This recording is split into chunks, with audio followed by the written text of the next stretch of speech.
Ok, iniciada então. Se tu puderes então se apresentar aí, Thaís, Claro. bastante.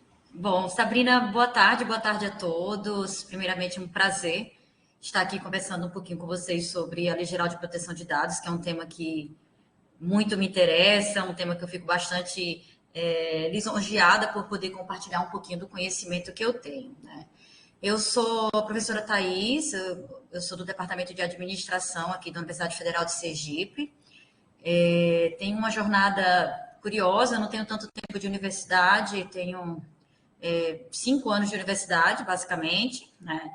E quando eu assumi essa responsabilidade relacionada à LGPD, eu não tinha nem terminado o estágio probatório ainda. Então, foi colocar a cara mesmo, assim, para trabalhar, para apanhar um pouquinho, né? E foi um desafio muito bom e que continua sendo um desafio até então. Minha formação é na área de administração, o Jesué colocou aqui, né? Eu sou administradora de empresas e toda a minha área de pesquisa e formação foi com foco em recursos humanos e gestão de pessoas. Até aparecer a LGPD, né? Porque quando apareceu a LGPD, eu comecei a estudar mais mesmo, foi no começo da pandemia que eu me aprofundei nisso, né? Então, comecei a fazer vários cursos relacionados à proteção de dados, sistema de informação, e me aprofundei bastante, não só na legislação brasileira, mas em outras legislações aí que envolvem proteção de dados ao redor do mundo, tá? De novo, um prazer estar aqui, compartilhar um pouquinho do que é a LGPD e falar também sobre o trabalho que a gente tem feito aqui na universidade, que tem tido um reconhecimento bacana, mas a gente ainda está numa fase inicial, porque é muita coisa para fazer, mas sem dúvida eu acho que a gente está no caminho aí certo para a gente adequar a nossa instituição, tá? Eu vou só pedir uma licença para vocês, porque eu coloquei o arquivo aqui, mas eu estou vendo que ele desconfigurou. Então, eu vou compartilhar minha tela, tá, Sabrina? Eu não vou conseguir ver vocês, mas eu acho que a apresentação vai ficar um pouquinho mais clara, mais clean para todo mundo, tá bom? Ótimo, fica à vontade então. Eu vou fechar a minha câmera aqui, então, para a gente ficar só contigo, então, a partir de Tranquilo. agora. Não sei só se vai dar algum conflito aí, tá? Mas eu vou compartilhar com vocês aqui. Eu só preciso que vocês me confirmem se tá tudo ok. Eu não tô vendo mais vocês, então se vocês precisarem me interromper, é só falar. Tá ok, a gente está vendo tudo direitinho, tá bom? Pronto, ok. Bom, o que a Sabrina conversou comigo, né, é que a gente vai ter esse momento inicial, né, que é para falar um pouquinho sobre a Lei Geral de Proteção de Dados. Então, eu separei para vocês aqui os aspectos gerais, realmente, que eu considero que são mais importantes. Talvez para alguns seja um momento de contato inicial, para outros, talvez, já tenha bagagem, né, sobre esse assunto. E aí vocês vão me dando feedback, né, durante a apresentação, que aí eu consigo fazer adaptações aqui para que nossa hora seja bem aproveitada, tá bom? Então, vou passar essa parte aqui, né, que era uma apresentação sobre mim, sobre minha formação, né, e minhas responsabilidades aqui dentro da universidade. Mas hoje eu estou como pró-reitora de gestão de pessoas e eu trouxe a LGPD comigo para cá, justamente por ainda não termos uma área dentro da universidade onde a Lei Geral de Proteção de Dados ela pode ser institucionalizada. Mas a gente vai falar sobre isso também um pouquinho mais para frente na apresentação, tá? Bom, então eu acho que eu posso começar para vocês falando o seguinte: por que é tão importante a gente falar sobre os dados, né? Os dados que a gente tem dentro da nossa instituição, ou os nossos dados que a gente compartilha com outras empresas lá fora, com outras instituições fora da universidade. Os dados, sem dúvida, são a riqueza da sociedade digital, né? Então, a gente tem visto uma série de movimentos aí ao redor do mundo, né, que mostram como saber sobre aquela pessoa, né, saber mais sobre aquela pessoa realmente pode gerar uma série de riquezas para empresas, para nações, enfim, e pode gerar também vários tipos de problema. Então, quando a gente pensa nessas riquezas que são geradas, eu consigo com certeza afirmar para vocês que isso está dentro de todos os setores da nossa economia, né? Porque a nossa economia ela é baseada em dados.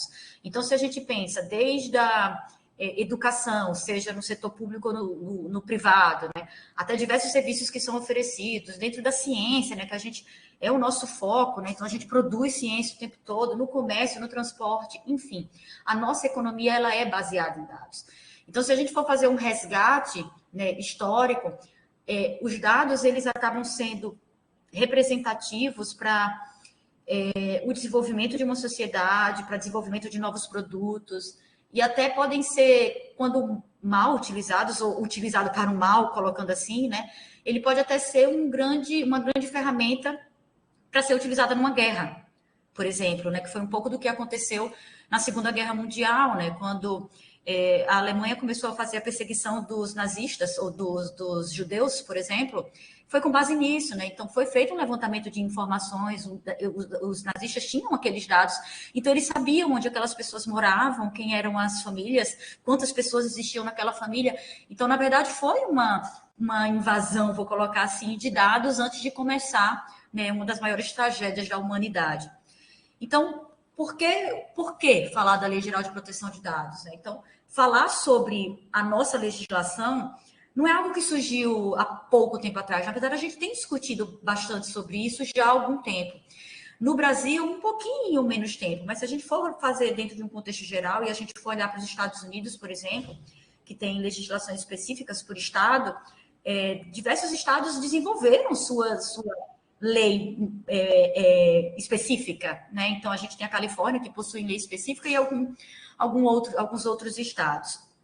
Mas a gente olhando para um cenário global, tá? Eu consigo traçar uma trajetória para vocês superficial, tá? Não está tão detalhada, mas sobre o que aconteceu nos últimos anos, né? Então, se eu for pensar lá no século antepassado, né? Se eu penso lá em 1890, quando a primeira vez que o termo direito à privacidade surgiu, então foi um artigo que foi publicado na Harvard Business School, Harvard Business Review, que falou primeira vez sobre o termo privacidade, colocando a ideia do direito de ser deixado em paz, né? Na época, esse artigo foi escrito pensando em como algumas famílias, a vida de algumas famílias eram invadidas por jornais locais, colocando a exposição de situações que muitas vezes era muito pessoal e que possivelmente aquelas pessoas não queriam que viessem à tona, demandando vários escândalos e vergonhas dentro daquela sociedade em que eles viviam, né? Quando a gente vai um pouquinho mais para frente, a gente vê que a própria Declaração dos Direitos Humanos cita em um artigo seu a ideia de que a privacidade realmente é um direito, né? Então, na Declaração Universal, promulgada pela ONU, não, peraí, a gente está falando de privacidade, a privacidade é um direito de todos nós. Então, em 1948, a gente começa a realmente ver o quanto é importante a gente discutir sobre esse tema, né? E que realmente é um direito de todos nós.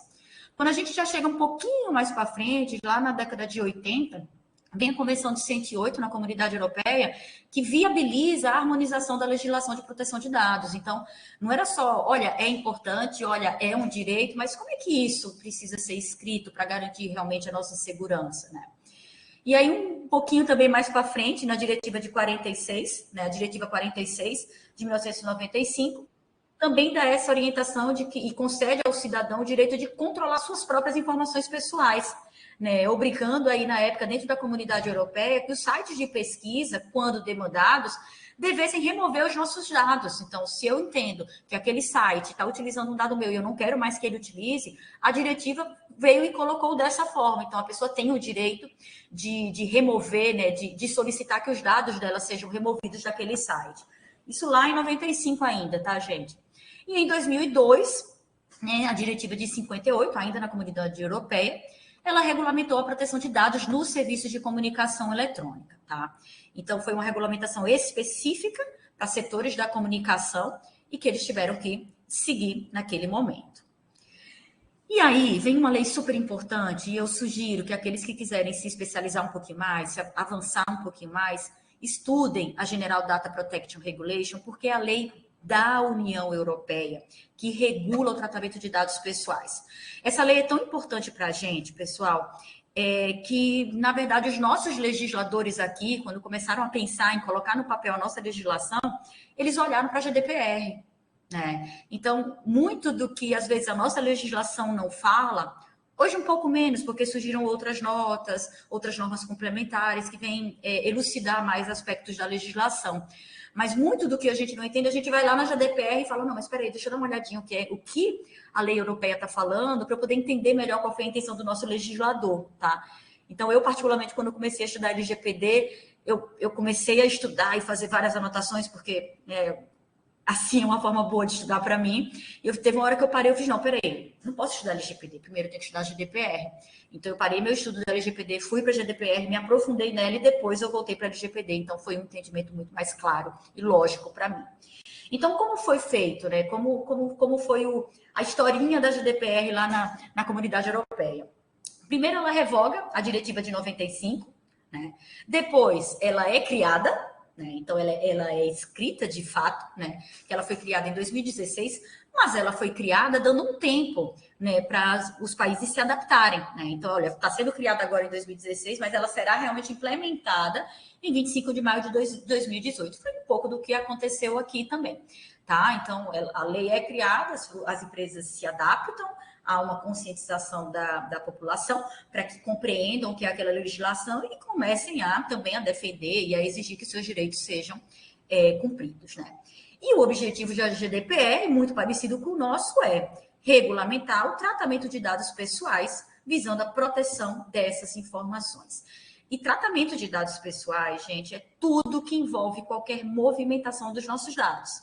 Desde quando a gente leva o nosso dado para algum local e existe a coleta daqueles dados, a toda a tramitação desses dados, arquivamento, compartilhamento, revogação, enfim, tudo que envolve os dados pessoais, ele é considerado como um tratamento de dados, tá? E aí, o que estava acontecendo no cenário brasileiro? Um pouco paralelo a esse período, um pouquinho depois, mas um pouco paralelo, antes da criação da LGPD.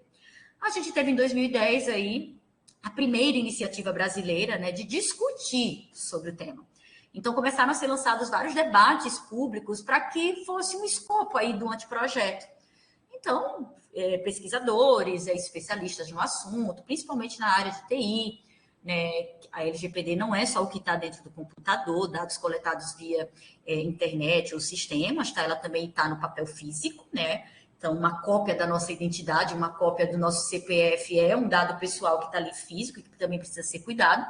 Mas, nesse momento aí, muitas pessoas que conheciam sobre o tema de outras formas foram grandes contribuidores aí para esse anteprojeto da lei. Só que outras coisas estavam acontecendo. Então, em 2011, faz muita diferença para a gente, como órgão público, nós tivemos a promulgação da Lei 12.527, que é a Lei de Acesso à Informação, a nossa famosa LAI, né? E eu lembro que quando eu comecei a discutir a LGPD aqui na universidade, algumas pessoas, inclusive da área jurídica, falaram para mim assim, nossa, Thaís, você não está dando muita importância a isso? Será que isso vai afetar muito a universidade? Porque tem a Lei de Acesso à Informação, a gente tem que dar transparência a tudo que a gente faz, né? Então, você não está exagerando?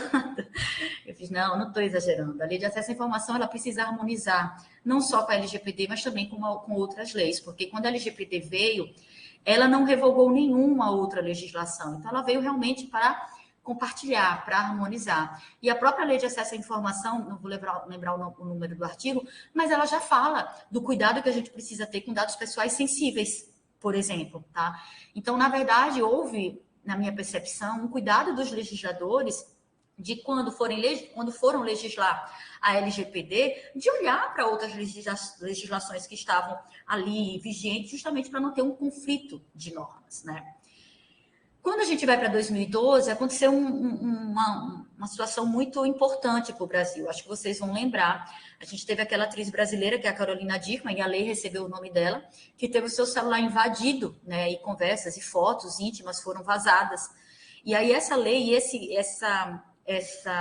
acontecimento foi muito importante para ter uma tipificação criminal relacionada a delitos informáticos, né? Tornando crime, com penas, né, passíveis de serem julgadas e dadas, né, para aqueles criminosos que cometessem esse tipo de crime. Então, sem dúvida, é um marco importantíssimo para a nossa legislação e para a nossa sociedade. E em 2014 também uma lei super importante, que agora estão até revendo, tá, gente? Não sei se vocês ouviram falar, mas ela ainda está valendo, que é a lei do Marco Civil da Internet, né? Que é a lei 12.965, que ela não veio garantir exatamente a proteção de dados de forma completa, mas ela teve uma aí de suas premissas, uma das bases para a sua legislação, a questão do direito à privacidade, que lá, desde 1890, no artigo da Harvard, quando a gente fala do direito de ser deixado a só, né, me deixe em paz, né, que a gente vem falando sobre isso aí ao longo dos séculos, né, ao longo das décadas, tá? E aí a gente começa a pensar, tá, mas o que é que isso tem a ver, né? Então, foram acontecendo várias coisas no mundo que foram dando um alerta para a gente precisa cuidar da questão dos dados pessoais, a gente precisa respeitar o direito à privacidade, a gente precisa respeitar as pessoas e garantir que elas tenham segurança. Então, a GDPR, acontecendo lá na Europa, como eu falei para vocês, ela foi um marco muito importante para a construção da nossa LGPD. Mas a gente não estava aqui com a cara para cima, olhando o que estava acontecendo ao redor do mundo. Existiam outras coisas que estavam acontecendo, né? E aí foi muito interessante a jornada da LGPD, e eu costumo brincar que foi um pouco de novela mexicana, tá, gente? Com todo respeito às novelas mexicanas, que eu adoro, inclusive, mas foi quase cômico, sabe? Porque as pessoas não estavam colocando nem mais fé na própria legislação. Então, eu construí para vocês aqui uma ordem cronológica, só para vocês analisarem o que aconteceu. A nossa lei, ela foi criada em 2018, gente, em agosto de 2018, tá? Em julho de 2019, quase um ano depois, veio uma outra lei, né, modificando a LGPD pelo presidente da República. Tá? Algumas alterações e tal. Aí, quando chega em outubro do mesmo ano, vem um projeto de lei que pede a prorrogação da entrada em vigor da LGPD para 15 de agosto de 2022, porque ela foi criada em 2018, mas ela era para entrar em vigor em 2020. Tá? Isso não aconteceu. Então, veio em 2019 um projeto pedindo para ser para a entrada de vigor dela ser para 2022. Quando chega em dezembro de 2019, vem um outro projeto de lei que pede o estabelecimento da progressividade temporal do valor das multas, porque a lei veio e colocou um limite de multas, um limite de sanções, etc. Então, veio essa PL aí, só um projeto de lei, tá? Mas que veio falar dessa questão de progressividade temporal. Ok. Quando chega em março de 2020, e aí eu já antenada no que estava acontecendo, já por dentro, né, da situação, veio outro projeto de lei e pede a prorrogação da entrada em vigor da LGPD para fevereiro de 2022, tá? E aí tudo isso sendo muito discutido e quem estava nos bastidores já pensando, né, vai, não vai, vai dar certo, não vai dar certo, né? Então tinha muitas piadas internas em relação à entrada de vigor da lei. Um mês depois, vem uma medida provisória e prorroga a entrada em vigor da LGPD para 3 de maio de 2021. Aí já uma medida provisória. Então, mudamos, né, a data de vigência da lei. Quando vem junho de 2020, ó, 2 meses depois, né, vem um outro projeto de lei, conhecido como RJET, que prorroga a entrada em vigor da LGPD para 1º de janeiro de 2021, tentando puxar um pouquinho mais para trás. Só que colocando as sanções da lei para agosto de 2021. Né? Enfim, um pouquinho depois, 2 meses depois, agosto de 2020, vem a Câmara dos Deputados, vota uma medida provisória 959, que adia a vigência da LGPD para 31 de dezembro de 2020.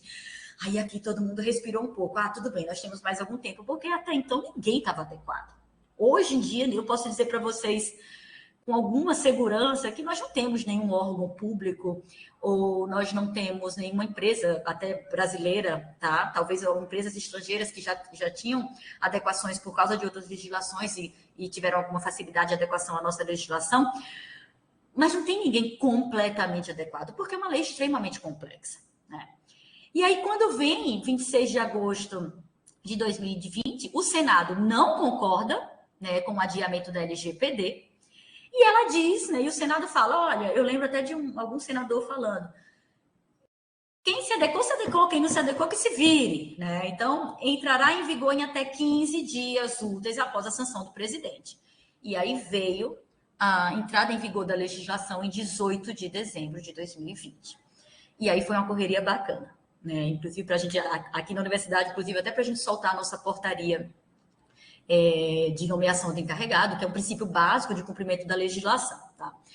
Então, brincadeiras à parte, mas de fato, né, uma especulação que a cada mês era uma novidade, a cada ano se esperava uma coisa e acontecia outra. Então, brincando novamente, uma bela de uma novela mexicana.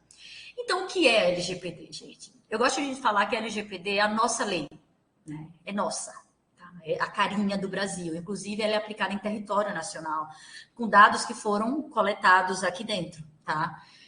Se os nossos dados são coletados aqui dentro e, de repente, ele tem algum tratamento fora do Brasil, ele continua tendo a vigência aqui dentro. Agora, se o dado de um brasileiro foi coletado lá fora, então ele se aplica, né, à legislação daquele local, tá? Então, tem algumas questões aí interessantes que a gente deve considerar na lei. Então, olha o que eu coloquei para vocês aqui. O principal objetivo é proteger os direitos fundamentais de liberdade e de privacidade e o livre desenvolvimento da personalidade da pessoa natural. Também tem como foco a criação de um cenário de segurança jurídica com a padronização de regulamentos e práticas para promover a proteção dos dados pessoais de todo cidadão que esteja no Brasil, de acordo com os parâmetros internacionais existentes. Então, de novo, é a nossa lei. Tá? E o que é que a lei fala, né?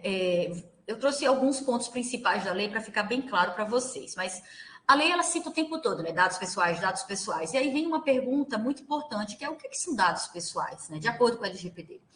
Dado pessoal, gente, é quando é possível, né? É qualquer dado, tá? Que permite identificar uma pessoa, seja uma identificação direta ou indireta de um indivíduo. Vou dar um exemplo dessa questão direta, tá? Se você pensar no CPF, é uma identificação direta. Você consegue pegar o CPF, identificar, jogar na base de dados e identificar lá quem é aquele indivíduo, né? Se você pensar, o nome, né? O nome é um exemplo melhor para uma identificação direta. Se você pensar numa placa de carro, é um dado pessoal? Não, Thaís, é o dado do carro. Não, é um dado pessoal. Sabe por quê? Quando a gente joga na base de dados do Detran, a gente tem uma série de informações sobre quem é o dono do carro, sobre quem é aquela pessoa. Então, na verdade, o dado, quando vinculado a uma outra questão, ele vira uma informação. E uma informação é o que move a economia da sociedade digital, né? Então, lembra o que eu falei para vocês, que o dado é uma fonte de riqueza, né?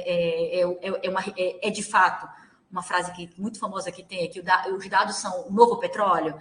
É exatamente isso. Então, qualquer identificação, nome, RG, CPF, o nosso gênero, né? A data e local de nascimento, telefone, endereço residencial, cookies, endereço de IP, hábitos de consumo, histórico de pagamento. Então, tudo isso que pode identificar quem é a Thaís, qual é o perfil dela de consumo, o que é que ela está fazendo, enfim, tudo isso é considerado aí um dado pessoal e que precisa ser preservado, precisa ser assegurado que eu não vou sofrer nenhum prejuízo quando o meu dado é compartilhado de alguma forma com alguma empresa, com algum órgão, com alguma pessoa, se ela tiver finalidades econômicas, né, e que possa, né, trazer algum prejuízo para a minha vida pessoal ou até para a vida dos meus familiares. Tá?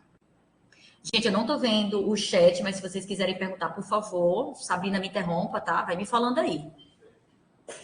Então, só para resumir bem para vocês o que é que a lei traz sobre o dado pessoal no seu artigo 5º, inciso 1º.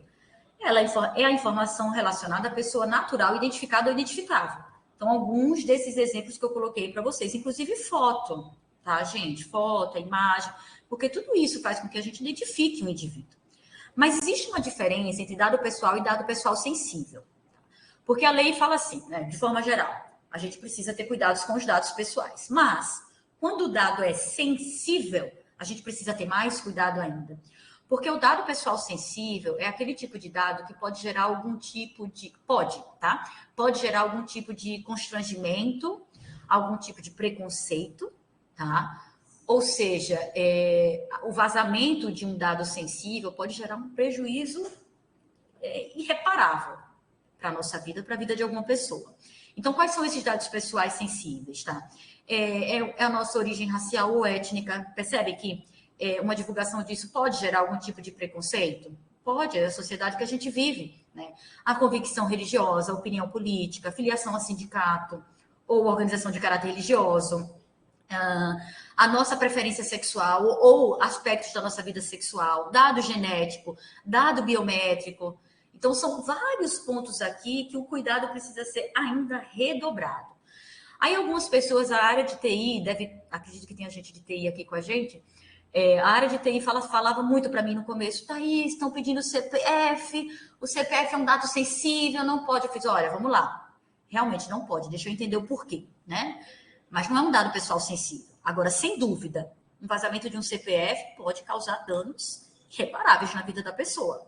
Mas ele não é tido como um dado pessoal sensível porque ele não gera nenhum tipo de preconceito. Logicamente, se você pegar o CPF e você cruzar com vários outros dados e você tiver uma informação que você caracterize algumas dessas questões aqui que eu apontei para vocês, aí sim você vai ter uma relação indireta e vem todas as questões de cuidado que a gente precisa ter. Tá? Ok. E aí eu soltei um pouquinho sobre isso, mas então o dado é aquilo que a gente coleta para fazer a matrícula do aluno, então ele coloca lá no sistema. Não, os dados, eles podem ser tanto digitais, gente, quanto físicos. E aí existem as preocupações desde os nossos sistemas informatizados, nossos sistemas de segurança, ou backups que a gente faz para evitar a perda de informações importantíssimas na vida das pessoas, sejam servidores ou alunos, no nosso caso, né? Ou até de terceirizados, que também fazem parte da nossa comunidade. Mas também a parte dos dados físicos, por exemplo. Quando a gente começou a fazer o trabalho de adequação aqui, eu fiz um levantamento, e na época eu ainda estava sozinha, hoje a gente tem uma comissão, eu fiz um levantamento de quais eram os dados mais críticos que eram tratados aqui. E a lei fala que um dado que a gente precisa ter bastante cuidado é o dado de crianças e adolescentes. E a gente tem um colégio de aplicação aqui, né? É um colégio, nós temos crianças e adolescentes lá dentro. Então, o primeiro local que eu fui praticamente para botar a mão na massa foi o colégio de aplicação. Quando eu cheguei lá, eu vi que eles não tinham praticamente nada digitalizado. Então, muito dos históricos, né, tudo dos históricos dos alunos, da vida dos alunos ali dentro, estavam em caixas aí como essa. Né? Não tá errado, em parte, né? Se não tínhamos tecnologia, se não tínhamos equipamentos para fazer isso, a gente fez de outra forma, mas não é suficiente. E eles não tinham backup de nada, eles não tinham cópia de nada. Imagine se acontecesse um incêndio, por exemplo, no prédio, porque a gente tem que trabalhar com gestão de risco também, né? Se a gente tem um material que ele tem uma chance, mesmo que uma possibilidade pequena, mas se acontece isso, qual é o impacto que isso pode causar? Né? Qual é a consequência que isso pode causar? Então, é um impacto gigantesco, é uma consequência gigantesca. Você está impedindo que com a perda dessas informações, você limita ou você perde a possibilidade de você fornecer informações daqui a 10 anos para alunos, familiares que venham requerer informações e que a gente tem o direito, por outras legislações, né, a obrigação, na verdade, de guardar determinadas informações por mais de 100 anos. Então, como é que a gente está guardando os nossos dados dos nossos alunos, dos nossos servidores, né? Se nós somos órgãos onde a política pública está aqui dentro com a gente, e existem várias outras normas que a gente precisa cumprir. Então, não é só o digital, isso é muito importante, vem a questão física também. E talvez por isso tenha saído um decreto dizendo que, olha, a responsabilidade da LGPD não é só da STI, ou não é da STI, é uma responsabilidade de todos. Tanto é que nesse decreto foi proibido que o encarregado pela proteção de dados, que é exigido pela lei, fosse alguém da área de TI. E aí eu lembro que o pessoal de TI fez, ufa, não vai cair nas minhas costas, né? Mas, sem dúvida, o trabalho que o encarregado faz, a área de proteção de dados faz, ela é feita com a área de TI, porque hoje, né, a gente tem muitas das informações, se não quase tudo, né, dentro dos nossos sistemas informatizados. Tá? E aí envolve essa questão dos agentes de tratamento. Quem são os responsáveis? Quem são as figuras, os protagonistas, os coadjuvantes da Lei Geral de Proteção de Dados? A gente chama de agentes de tratamento, tá? E eu pontuei aqui os principais para a gente ter uma visão bem geral, né, do que acontece. Então, os agentes de tratamento são os responsáveis, né, pelas fases de tratamento de dados, não importa qual fase, se na coleta ou lá no arquivamento. Mas a gente tem algumas figuras aí importantes que eu posso chamar de protagonistas, né? Não, eu não vou chamar de protagonistas, mas de coadjuvantes, mas um coadjuvante muito importante, que é o controlador. O controlador é a instituição de vocês, é o instituto de vocês. O controlador é a nossa universidade aqui. Porque o controlador é aquela pessoa física ou jurídica que as pessoas vieram e confiaram seus dados a ele. Quem responde à universidade é o reitor, né? Ok, a universidade dele, ele responde pela universidade. Mas todos nós estamos aqui trabalhando em nome do controlador, em nome da universidade. Então, todos nós somos responsáveis, né, pelo tratamento de dados aqui dentro, tá? O que a lei coloca também é que toda organização, toda empresa, seja pública ou privada, inclusive, precisa ter um encarregado, que é aquela pessoa indicada pelo controlador, né, que vai servir aí como um elo de comunicação entre a Autoridade Nacional de Proteção de Dados, o titular de dados e o controlador. Então, é aquela pessoa que faz o meio-campo. E eu falo pessoa, mas pode ser até a contratação de uma empresa para fazer isso. Mas mesmo assim, tem que ter a nominação do responsável legal para responder aí possíveis comunicados, denúncias, enfim, coisas que possam aparecer no nosso órgão, tá? A gente tem o operador, né, que eu chamaria daquele parceiro do controlador, né? Então, empresas ou pessoas que venham complementar o trabalho do controlador. Por exemplo, uma empresa terceirizada de segurança, tá? Uma empresa terceirizada de segurança que a gente tem aqui, ela pode ser chamada, né, de operador. Por quê? Porque ela não decide o que fazer com os nossos dados, mas ela pode ter acesso aos nossos dados, porque ela precisa daquilo para fazer com que esse ambiente esteja seguro, por exemplo. Se ela passa a ter controle de decisão sobre os nossos dados, ela tira esse nome de operador e passa a ser um co-controlador, tá? Em alguns lugares isso pode acontecer, mas de forma geral é basicamente isso aqui, tá?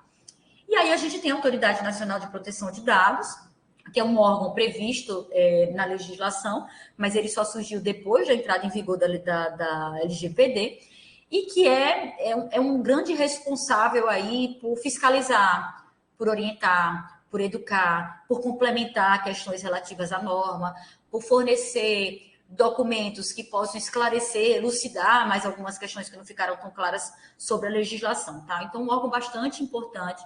Eu conheço algumas pessoas que trabalham na Autoridade Nacional de Proteção de Dados e que eles têm feito um trabalho fantástico, ao meu ver, não punitivo, mas, por enquanto, orientativo, tá? No sentido de, lembra que eu falei para vocês no começo, é uma mudança cultural, não só para as empresas, mas para toda a sociedade brasileira, né? Eu gosto muito de fazer um paralelo da LGPD com o Código de Defesa do Consumidor. O pessoal um pouquinho mais velho vai lembrar disso. Lá na década de 80, quando veio o Código de Defesa do Consumidor, muita gente não conhecia, né? Ou não levava muito a sério, etc, etc. Mas houve uma construção, né, que hoje, né, tanto educativa, como normativas que vieram a seguir. Por exemplo, a gente tem lá o livro do Código de Defesa do Consumidor fixado em qualquer estabelecimento, né, de comércio, qualquer empresa, enfim.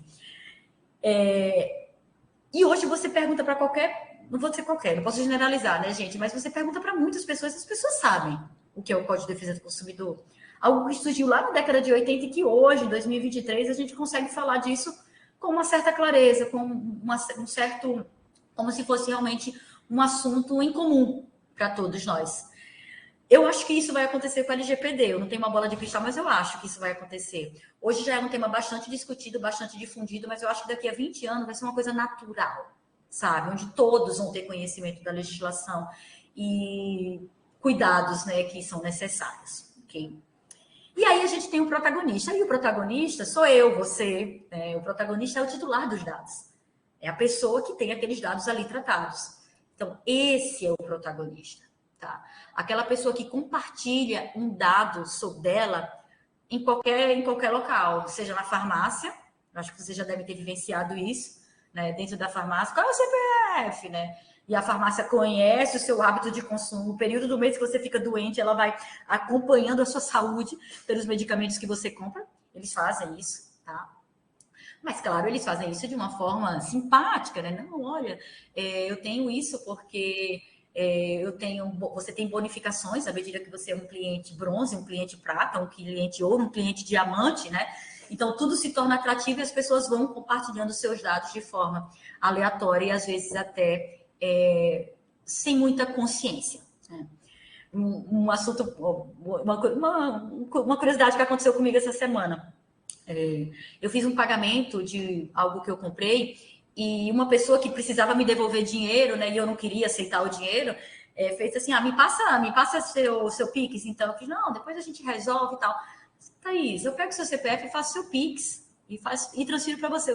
Quem disse que meu Pix é CPF? Meu Pix é chave Pix, eu não coloco CPF para o Pix. Imagine, qualquer local que eu chegar para fazer o Pix de alguém para mim, eu vou divulgar meu CPF para todo mundo. Né? Mas seu CPF está em vários lugares. Tá, mas eu não vou sair divulgando abertamente para todo mundo. É um cuidado que eu tenho. Tá? Então, eu percebo que algumas pessoas têm também esse cuidado e aí colocam o Pix como uma chave aleatória ou talvez até o número de telefone, né? Que se vazado é crítico, porque a gente começa a receber ligações de várias pessoas de vários lugares, de várias empresas. Mas eu percebo que as pessoas passam a ter também um cuidadozinho em relação ao dado que ela compartilha com quem ela compartilha, ok? E aí, vocês vão ver que quando a LGPD ela foi criada, ela pensou em princípios. E muitos dos princípios que estão postos na legislação são princípios que são discutidos desde lá de 1890, porque as coisas foram se repetindo, né? O pensamento e a necessidade ela foi se concretizando. Então, quando eu olho para os princípios da LGPD que são colocados na legislação, são esses aqui, são 10 princípios. O princípio desde a finalidade, do porquê que você está coletando dados, qual é o interesse, eu preciso saber o porquê. Eu não posso simplesmente passar meu dado para você e você ignorar essa informação, ou eu, garantindo que o meu direito seja preservado, simplesmente não perguntar. Mas por que você precisa desse dado? Né? Eu já deixei de frequentar alguns estabelecimentos porque eles queriam dados meus que eu não achava necessário para adquirir determinado serviço, como um salão de beleza, por exemplo. Né? De você querer ir no local para fazer o cabelo, ou uma maquiagem, ou a unha, e eles perguntaram qual é o seu endereço. Mas por que você quer meu endereço? Que diferença isso vai fazer para a prestação de serviço? Se houver realmente, não, eu quero o seu endereço, porque a gente vai te mandar mala direta com as nossas promoções, etc. E eu tiver interesse disso, eu compartilho o meu dado. Agora, existem dados que para eu prestar o serviço, né, para eu ter aquele serviço, eu preciso dar, porque outras normas exigem. Como é o caso da nossa situação aqui como órgão público federal. Qualquer pessoa que venha ter algum tipo de contato com a nossa universidade, possivelmente ela vai trocar dados com a gente. Por quê? Porque existem diversas legislações que exigem isso. Eu não posso contratar um professor se eu não tiver os documentos dele para uma série de outras questões que vão vir posterior. Um aluno não pode entrar na universidade também se ele não me fornecer os documentos dele para uma série de serviços complementares que eu vou prestar. Né? Então, eu não quero trocar meu dado com a universidade. Então, você não vai poder ter o serviço com a universidade. Entende? Então, são 10 princípios que é sempre interessante a gente olhar bem, entender.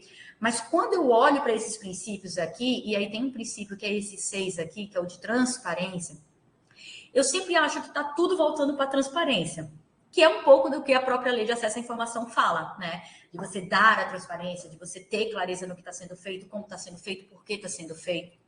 Né? Então, de tudo, desde como você está garantindo a segurança, as próprias condições que você dá para que aquele tratamento de dados aconteça.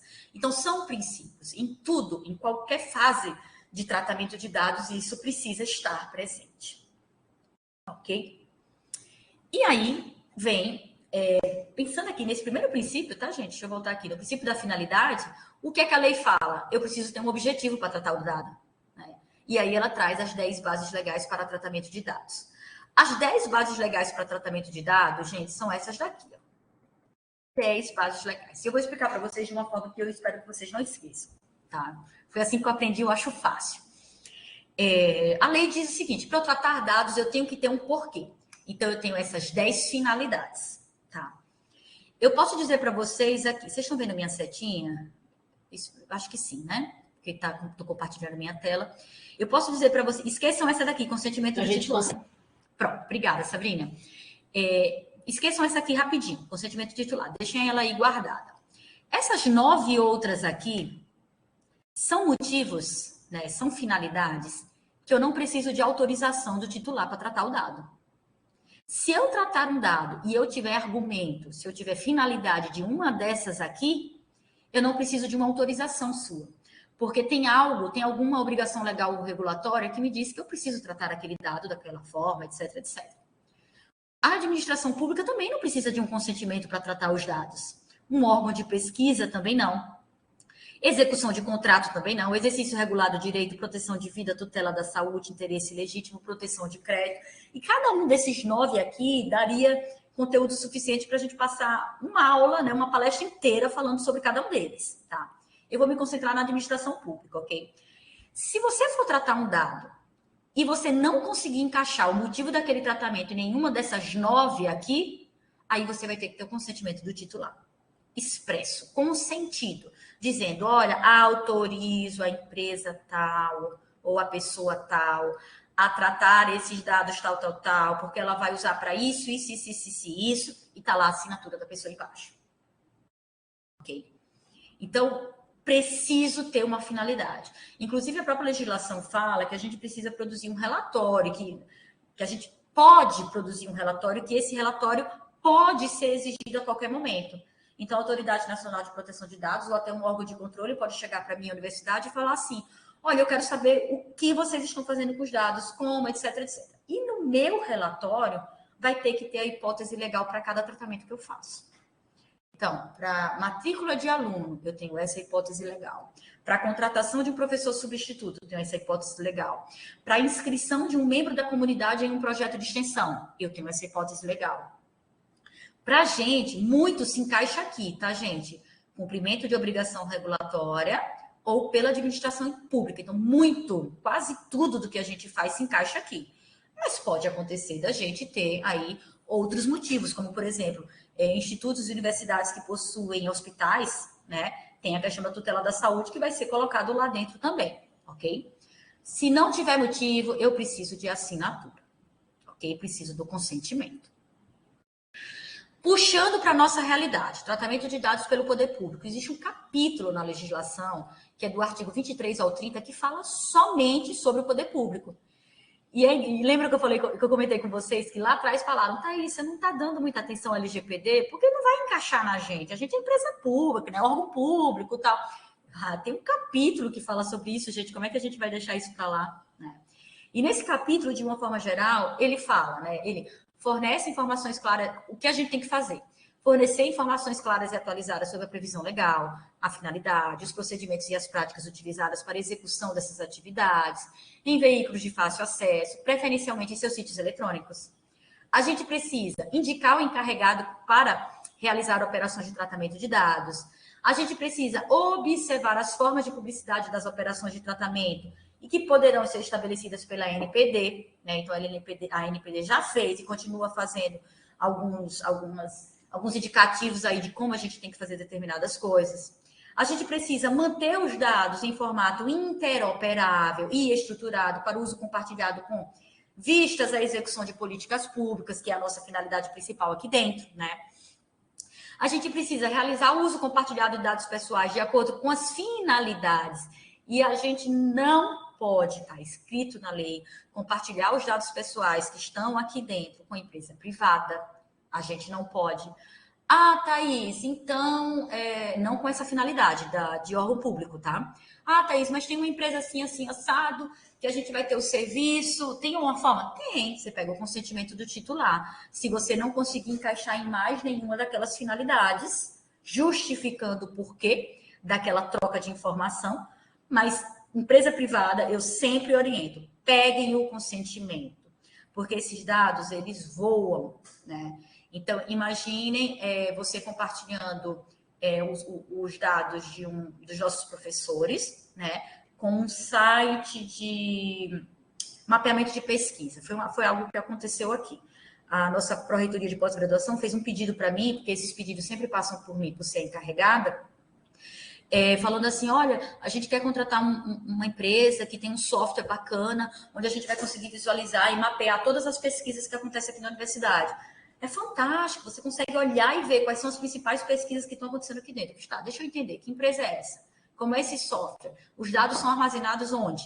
É uma nuvem? Dentro ou fora do Brasil? Normalmente é fora, né? É no exterior. Não, peraí, aqui existem possibilidades infinitas. A gente não tem essa autorização. Então, vamos fazer isso? Vamos. Peça autorização a todo mundo. Tenha um consentimento de todos aqueles que toparam, né, compartilhar os dados com essa empresa. E aí a Pós-Grave fez todo um trabalho para ter autorização, informando, etc, etc. E acabou dando certo. Eu acho que o sistema ainda, o software ainda não está no ar, pelo menos eu não me recordo de ter visto, tá? Mas houve essa preocupação, tá? Principalmente por isso, por ser uma empresa privada, algo que a gente estava comprando, mesmo que seja complementando algo que estamos fazendo aqui dentro, tá? E vejam, tudo isso que é colocado, de forma geral, dos artigos 23 ao 30, ele está dentro dos princípios. Né? O princípio da finalidade, o princípio da transparência, o princípio de livre acesso e outros princípios que são colocados pela legislação. Tá? E aí, uma das curiosidades maiores que as pessoas têm dentro dos órgãos públicos, que eu percebo, né, é, Thaís, mas e aí como é que funciona a questão da lei versus LGPD? Né? Gente, não é tão longe assim, sabe? Porque o próprio artigo 31 da lei, ele fala assim, não é toda e qualquer informação pessoal que goza de um regime específico de proteção. Apenas aquela com potencial de vulnerar os direitos de personalidade, tais como definido no artigo 5º, né, inciso 10, da Constituição Federal, porque até na Constituição a gente fala sobre isso, que estaria sob uma proteção especial. Ou seja, né, no núcleo de conjunto de dados estaria o que se denominou com amparo na doutrina existente, a informação pessoal sensível. Olha a preocupação do dado pessoal sensível já colocada na lei. E aí vem a LGPD e fala da preocupação, né, em relação ao dado pessoal sensível, que eu já comentei com vocês. Mas como é que eu vejo essa junção, né, essa harmonização da lei com a LGPD? A gente precisa, sim, da transparência que a gente faz, né? Questões em números, isso facilmente, questões de acesso, questões de identificação de quem é responsável pelo quê, questões de contato, etc. Mas, por exemplo, meu nome, minha matrícula SIAP, meu salário, eu sou servidora pública. Pela lei, isso precisa estar exposto para a sociedade. A sociedade precisa saber como o dinheiro público está sendo gasto, tá? Por exemplo. Mas a sociedade não precisa saber o meu endereço residencial. Eu, particularmente, acho o endereço residencial um dos dados mais preocupantes quando vazado. Porque se é uma pessoa que quer fazer mal a você, né, se a sua residência está à mercê de qualquer um, você corre um sério risco. Você pode correr um sério risco. Então, eu me preocupo muito quando informações que ameaçam a sua segurança, elas estão liberadas de qualquer forma. Então, eventualmente, chega para mim pedidos assim. Eu quero fazer uma pesquisa, e pesquisas acadêmicas não se enquadram, né, na legislação, mas a legislação fala, a gente não está barrando pesquisa. Né? A legislação não diz que a gente não pode tratar dados, tá, gente? Nem que a gente precise esconder tudo. Ela fala que a gente tem que ter cuidado com a forma como a gente disponibiliza esses dados. Então, chega um pedido para mim de pesquisa assim, eu quero saber quem são os alunos cotistas da instituição, onde eles estão, onde eles moram, sabe, uma série de informações. CPF, eu pego aquele pedido e faço, gente, que coisa completa. E eu, como pesquisadora, eu sei que informações que estão sendo pedidas ali não vão fazer muita diferença para a pesquisa, não vão fazer diferença nenhuma para a pesquisa. Saber o nome da pessoa não vai fazer diferença para aquela pesquisa. Então, normalmente, o que é que eu faço? Eu autorizo o compartilhamento dos dados, mas eu excluo o nome, eu excluo o CPF ou qualquer documento de identificação daquele indivíduo. Então, o que é que a pessoa tem? Número 1, cotista, curso de letras, reside no bairro Jardins. Okay? Isso para uma pesquisa é interessante. Não o nome da pessoa, porque eu vou estar correndo, uma infração muito grande, na minha opinião, tá? Que é expor aquela pessoa de uma forma que pode gerar algum tipo de constrangimento. E uma exposição que ela não autorizou. Então, o que é que a lei fala? Sempre que possível, anonimizar dentro de uma pesquisa acadêmica. Então, não é sempre que possível. O trabalho, pelo menos até então, que a gente tem feito, dos pedidos que foram chegando, a gente anonimiza. A gente não expõe o indivíduo. Tá? Então, a gente não se nega a fornecer a informação, né? Mas a gente tem todo o cuidado e proteção com aquelas pessoas que estão ali e que confiaram na gente quando entregaram os dados aqui na universidade. Ok? E aí vem essa questão dos tratamentos de dados pela administração pública, né? Que é um pouco disso tudo que eu já falei para vocês. A necessidade de identificar as bases legais para o tratamento, verificar a conformidade do tratamento quanto aos princípios da LGPD, então, do começo ao fim do tratamento, de ter realmente conformidade, de estar tudo de acordo com a legislação vigente. de ter a especificidade para o tratamento de dados pessoais sensíveis, que é um cuidado a mais que a gente tem que ter, de ter um cuidado também a mais sobre o tratamento de dados de crianças e adolescentes, que nesse caso aqui o consentimento é obrigatório do pai ou do responsável, tá? Inclusive quando for fazer política pública, uma exceção de fato na lei. Então, mesmo para a política pública, tratar dados de crianças e adolescentes, o pai ou o responsável tem que ir lá por escrito e assinar, autorizando que aquilo possa ser feito. E a própria questão da publicidade, né? Porque por mais que a gente tenha a questão da transparência ativa, publicidade nossas informações, etc., a gente também tem como responsabilidade proteger as pessoas que estão aqui dentro. Okay? Enfim, e aí, como regra, tá? Se a gente pensa, né, que serão aplicados os termos da LGPD sempre que houver tratamento de dados, né, sempre que esse tratamento for realizado no Brasil, eu acho que começa a ficar claro. Né, o que a gente tem que fazer de forma geral, etc, etc. Mas vocês sabem quando não deve aplicar a Lei Geral de Proteção de Dados? Porque aí tem gente, né, e desculpe o linguajar mais informal, mas tem gente que viaja, às vezes, achando que tudo é Lei Geral de Proteção de Dados.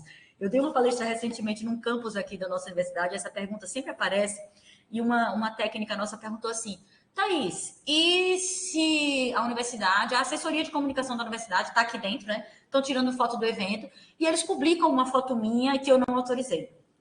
Vamos lá. Quando não autorizar? Quando um dado, né, com uma foto, por exemplo, ela não for tratada, né, para fins econômicos, né? Quando ela não tiver finalidades econômicas, não se aplica a LGPD. Tá. Ah, mas foi uma foto minha que eu não gostei, acho que me expôs, eu saí fui ridicularizada por causa daquela foto. Não é LGPD. Você pode aplicar outras legislações. Né? Ah, mas eu posso requerer que a universidade tire aquela minha foto? Claro que pode. E eu tenho certeza que uma assessoria de comunicação da universidade jamais vai manter uma foto de uma pessoa que ela tenha algum tipo de constrangimento. Mas aí é uma questão ética, uma questão interna, não é a LGPD. Então, muitas vezes a gente vê que todo mundo fala, mas a LGPD, não, calma, uma coisa, outra coisa, outra coisa. A LGPD também exclui, né, a questão de dados pessoais tratados para fins jornalísticos ou artísticos. Mas essa é uma discussão boa e que ainda está sendo discutida, tá, gente? Porque as perguntas são: o que é um fim jornalístico? O que é uma finalidade artística? Um jornalista é aquele que tem um blog, um jornalista é aquele formado por profissão. Então, essa é uma discussão boa, mas, de qualquer forma, a lei, de forma geral, ela coloca dessa forma, né? Justamente para não travar o trabalho de comunicação, o trabalho jornalístico, né? E nem a criação artística de muitas pessoas, tá? Não LGPD, mas se você de repente publica uma biografia não autorizada minha, de repente eu posso utilizar outras legislações para processar você. Percebem? Mas não LGPD. Tá? Dados pessoais tratados para fins acadêmicos, são esses exemplos que eu comentei com vocês, mas a lei fala exatamente sobre isso. Sempre que possível, anonimizar os dados, proteger o titular de dados. Dados pessoais para fins de segurança pública. E aí eu acho que vocês ouviram falar várias discussões em relação ao metrô de São Paulo, fazendo o reconhecimento facial das pessoas. A justificativa do metrô foi justamente essa, de segurança pública. Eu não sei nem como terminou direito essa briga na justiça, porque foi parar na justiça, mas eu não vi o processo e tal, mas eu vejo fundamentos legais em relação ao LGPD para você fazer esse tipo de coletas. O problema é o que é feito com aquela coleta. É isso que precisa estar claro, né? Porque aquele dado precisa ser para a segurança pública, ok? Senão, aí a coisa vai um pouquinho mais além. E dados pessoais provenientes de fora do território nacional, sem comunicação ou compartilhamento com empresas brasileiras. Também não se aplica a LGPD. A LGPD também não cita dados de pessoas mortas, tá? A GDPR cita. Só que dentro da Constituição a gente tem outros aspectos que falam sobre a proteção de dados de pessoas falecidas, etc. Não, ela não fala de dados, mas a proteção, né, das pessoas falecidas. Eu tive até eu dei até um parecer aqui, já tem algum tempo na universidade, falando exatamente sobre isso, mas citando a Constituição, tá? Então, nem tudo é LGPD, mas existem outras normas aí que a gente pode dar também alguma segurança para as pessoas, ok? Então, isso aqui não se aplica. Nossa lei, gente, ela vem e fala, tudo bem, é tudo isso, é como tem que ser feito, existem vários procedimentos que precisam possivelmente sofrer algum tipo de alteração, mas a gente vem aqui com essa legislação e fala que que existem direitos do titular de dados, que eles precisam ser respeitados. E eles apontam basicamente esses aqui. O direito de confirmação, se existe um ou mais tratamento de dados, vou pegar alguns, tá? Se existe um ou mais tratamento de dados, o acesso aos dados que devem ser conservados, né, e que lhe digam respeito, o direito à eliminação quando não houver uma norma que exija a manutenção daqueles dados por tempo determinado ou por tempo indeterminado, o direito à portabilidade, se você quiser tirar os seus dados de uma operadora de telefonia, por exemplo, e levar para uma outra telefonia, o direito de eliminação de dados pessoais desnecessários para aquele tratamento. Então, eu forneci uma série de dados para um determinado tratamento. Agora, hoje, com alguma consciência, eu vejo que determinados dados não são necessários. Então, eu tenho o direito de solicitar que aqueles dados sejam eliminados e a empresa tem o direito, o dever, na verdade, né? Tem o dever de eliminar aqueles dados, né, para não ter mais acesso. Então, a lei fala desses direitos que a gente tem. E aí é onde entram as nossas brigas. A gente olha isso para requerer algo na justiça citando o LGPD, tá? E, em paralelo a isso, vem o trabalho das empresas de garantir que o direito ele seja atendido. Ok? E aí, quase chegando no final e já extrapolando um pouquinho o nosso tempo, a gente vem e fala das sanções. A LGPD, ela traz dois tipos de sanções. As sanções pecuniárias e não pecuniárias. Opa, deixa eu voltar aqui. As sanções pecuniárias, gente, ela determina uma multa simples de até 2%, né, do faturamento da pessoa jurídica, de direito privado. Isso não se encaixa nas empresas públicas, tá? Nos órgãos públicos. E é limitada no total de 50 milhões de reais por infração. Não tem aquela progressão lá que tentaram na medida provisória, né, no projeto de lei, tá? Ou ainda uma multa diária com limite total previsto também em lei. E as sanções não pecuniárias, e são essas que podem nos afetar de alguma forma, não acho que em todas elas, porque compromete muitas questões, mas são aquelas que a gente precisa ter um pouquinho mais de atenção, como, por exemplo, se a gente faz alguma ação que é irregular aos olhos da LGPD, a gente pode receber uma advertência com a indicação de prazo para adoção de medidas corretivas, ou seja, resolva um problema em X prazo. Né? Que é gravíssimo também, né? Eu acho que primeiro vem uma advertência, depois as sanções não pecuniárias eu acho que vão subindo aí degraus até o extremo, né? A gente também tem também a possibilidade de publicização da infração, que é muito ruim para a gente, né? Porque aí você vai lá e publiciza, vai a Autoridade Nacional de Proteção de Dados e divulga uma nota, aí vai aquela revista, aquele jornal, aquela emissora e fala que dados foram vazados na nossa instituição ou que a gente não teve o cuidado adequado para que aquilo fosse tratado, né? Para que aqueles dados fossem tratados. Eu vejo isso de uma forma muito ruim, porque fica parecendo que a gente não é muito cuidadoso com os dados das pessoas, né? Então, espero que não aconteça com a gente isso. Uma sanção também muito perigosa é a possibilidade de bloqueio de dados pessoais. Eu vejo isso como já um extremo, né? Porque se uma penalidade que a gente possa sofrer é o bloqueio de dados pessoais, a gente vai parar alguma operação dentro da universidade, dentro do Instituto Federal. Imagina o prejuízo que a gente pode ter, né, para pessoas, para servidores, né, para alunos, servidores, etc. Mas isso está previsto em lei como realmente uma possibilidade. E aí o bloqueio só se encerra, né, até a regularização daquilo que foi considerado irregular. Tá? Tem também a eliminação dos dados pessoais, o que eu acho que é um pouco contraditório para nós, porque a gente tem a exigência de manutenção de muitos dados pessoais previstos em outras legislações, ou a suspensão do exercício da atividade de tratamento de dados pessoais pelo período máximo de 6 meses, prorrogável por igual período. E, por último, a proibição parcial ou total do exercício de atividades relacionadas ao tratamento de dados. Tá? Não soube ainda de nenhum órgão público que tenha sofrido alguma dessas sanções. Tá? E eu acho que quando começar a acontecer, vai começar a acontecer com advertências. O que também não é bom, mas é um sinal de que, olha, de fato, isso precisa ser alterado, e aí força um pouco que o órgão corra atrás daquilo para que seja regularizado o mais rápido possível. Okay? E aí eu pergunto a vocês, para a gente finalizar, né? Como se adequar ao LGPD? Gente, porque é tanta coisa, né? Eu brinco que, e talvez por isso eu tenha me dado tão bem com a LGPD, é que a LGPD, eu acho que ela é muito mais gestão do que legislação. Opinião pessoal, tá, gente? Porque ela não é difícil de entender, ela é difícil de aplicar, porque envolve mudanças de processos, mudanças de rotinas, mudança de documentos internos, preparação das pessoas, investimentos em recursos humanos, investimentos em equipamentos, enfim, ao meu ver, muito mais gestão do que legislação.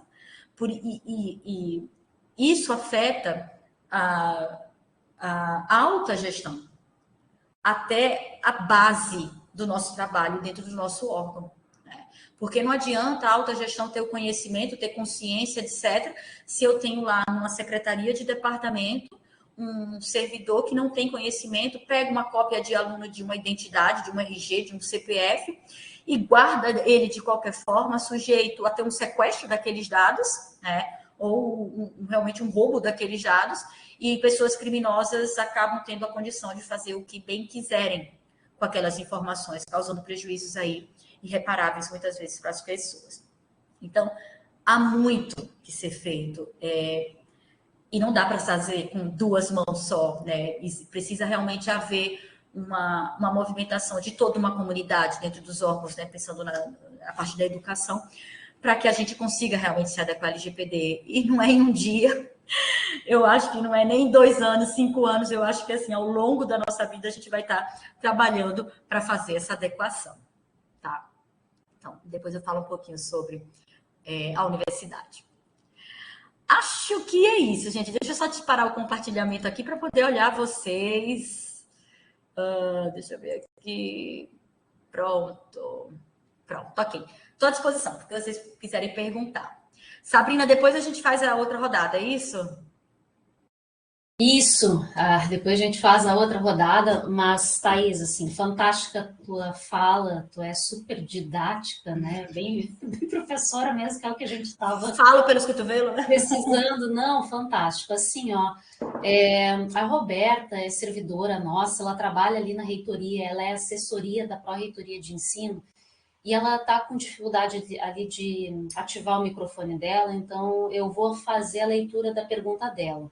Tá. Ela diz assim, ó, professora Thais, na quarta-feira tivemos uma reunião sobre processos eletrônicos e proteção de dados, e uma das questões levantadas é mascarar a matrícula SIAP nas portarias em função de recentes golpes financeiros.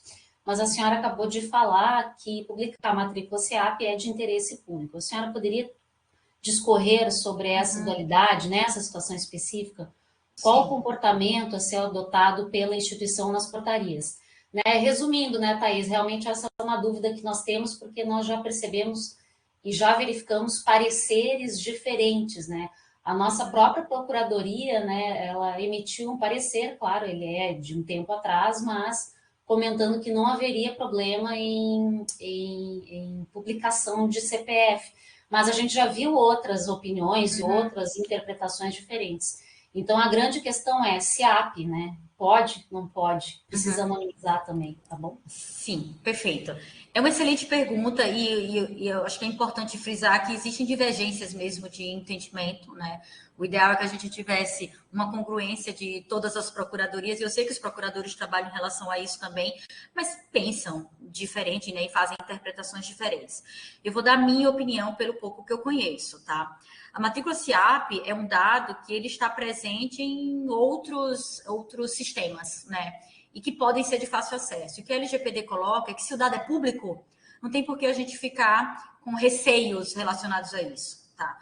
O CPF já é diferente, tá? O CPF eu não acho que ele tenha que ser disponibilizado em hipótese alguma. O que a gente pode fazer para dar uma certa segurança é anonimizar números do CPF, você não colocar o número completo. A matrícula SIAP, eu particularmente não vejo um problema, ok? Mas, obviamente, que toda vez que a gente tiver qualquer dúvida relacionada à parte jurídica, a gente consulta a Procuradoria e a gente tem uma tendência muito forte a seguir a orientação que a Procuradoria deu, ok?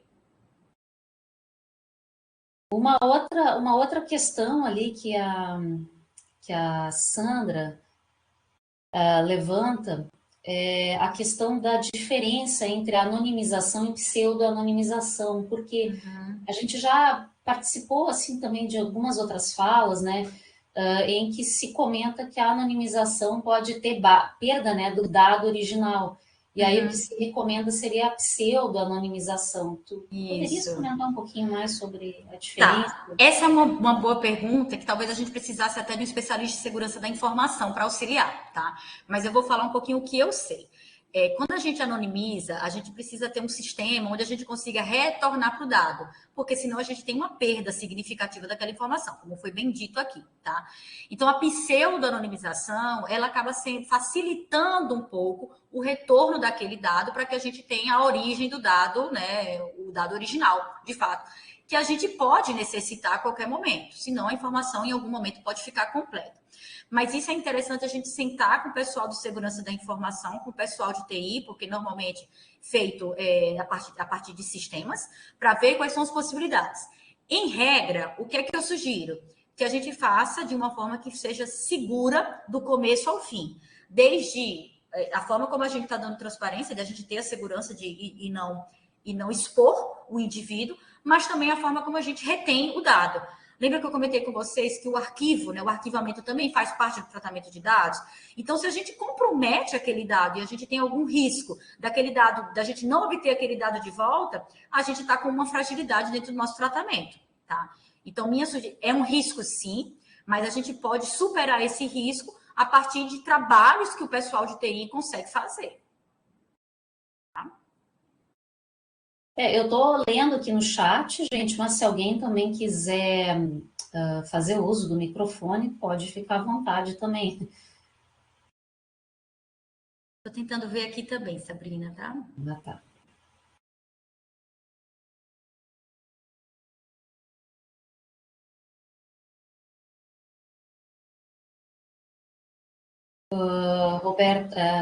Roberta, ele já foi respondido.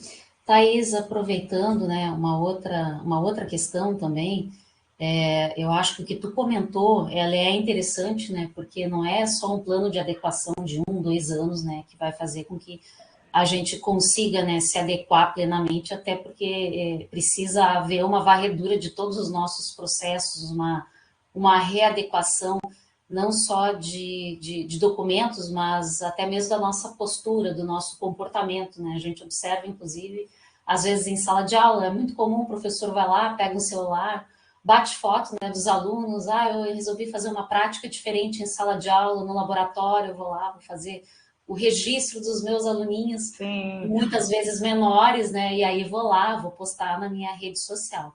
Então, eu acho que aí que tá, são comportamentos que realmente a gente vai começar a rever, né? Por enquanto, para a maioria não causa incômodo, né? Mas a gente entende que essa adequação ela vai precisar ter. No caso dos alunos, também eu acredito que o mais recomendado seja a publicação da matrícula, né? Não do nome também deles, né? Esse é um ponto interessante, porque existe a necessidade da transparência de um processo seletivo, seja na entrada dos alunos na instituição, quanto também de um concurso, por exemplo, de professor, né? É importante que seja dada uma transparência, então, de você saber quais foram os alunos que entraram, de você saber quais foram os professores. Há uma forma de deixar isso transparente e menos exposto? Você pode trabalhar com parte dos nomes, com parte dos documentos. Então, até vi que a Sandra colocou assim, um asterisco é chamado de pseudonimização. Sim, mas se você pega um número e você coloca um asterisco, você tem aí 10 chances de resolver facilmente qual é o CPF. Percebe? Então, é um formato frágil em termos de segurança, no meu ponto de vista. Então, se você faz de uma forma mais cuidadosa, você está protegendo mais aquele dado, tá? Então, pode acontecer de ter o número da matrícula, por exemplo, você não colocar o nome do aluno, mas ter o número da matrícula, né? Em alguma base de dados está relacionando aquele número da matrícula nele. Mas a transparência, por causa da lei, a gente precisa dar, tá? Tem uma preocupação muito grande, tá, Sabrina, que eu vejo alguns colegas, no meu ponto de vista, cometendo falhas, que é assim, Ah, não, agora com a LGPD eu não vou divulgar mais nada. Gente, pelo amor de Deus, a gente é um órgão público, a gente precisa dar transparência aos nossos atos, né? Então, não é, e a LGPD, ela não fala em nenhum momento que a gente não é para fazer isso. Ela fala que a gente precisa ter cuidado, ela fala que a gente precisa ter transparência no que a gente está fazendo, né? E de realmente garantir essa segurança para as pessoas. Então, eu particularmente, por exemplo, os nossos editais, aqui na Project, logo no começo, a minha equipe veio conversar comigo. Thaís, e aí o resultado de concurso é para eu colocar o nome? Gente, é sim. Sabe por quê? Porque se a gente tiver lá um terceiro candidato, por exemplo, que ele entra com um recurso, é importante que ele saiba o que aconteceu dentro daquele trâmite para ele dar sequência ao processo dele, se for o caso. Né? Isso pode acontecer. Um exemplo claro, nós já tivemos denúncias de candidatos que tinham coleguismo, parceria com a banca, e que outras pessoas só descobriram aquilo porque viram o nome dele lá. Então, é a transparência do processo, né? Então, eu realmente não há. O que seria crítico, tá? Se você colocasse assim, o nome do aluno e de repente você colocar do lado cotista. Isso é ruim. Tá? Porque é uma informação que pode causar algum tipo de constrangimento na turma que ele vai ter aula. Ah, você só entrou aqui porque você foi cotista, por exemplo. Isso é muito crítico. Então, há necessidade de colocar aquela informação ali? Não, não há. Né? Se houver uma exigência de um órgão, etc., ok, a gente vai e cumpre. Mas se não houver exigência nenhuma, a gente preserva. Uhum. Ok, pessoal. Vocês teriam mais alguma consideração? Se não, eu vou encerrar a primeira parte, então, para a gente fazer, para a gente aproveitar a Thaís mais um pouquinho aqui com o GT da LGPD. Mais alguma consideração? Sim, Roberta, eu posso encaminhar, não tem problema. Até porque talvez daqui desse momento surjam até outras necessidades, tá bom? Gente, Olha, obrigada, viu? Um prazer conhecer vocês, mesmo que só vendo as fotinhas e algumas palavras. eu Prazer. acho que é isso, então. Acho que essa primeira etapa, então, ficamos encerrados. Eu vou agradecer mais uma vez, viu, Thaís, por ter feito a tua explanação muito esclarecedora, muito didática, tá? Eu acho que nós estamos num momento assim de adequação não só à LGPD, mas ao Acórdão 484, né, que eu tinha já comentado antes contigo. Então, todas essas coisas elas possuem uma conexão, então foi bem esclarecedor mesmo. Muito obrigada. Eu vou pedir licença então para encerrar aí a gravação. Jesué, se tu quiseres fazer alguma fala final para ficar gravada, fique à vontade.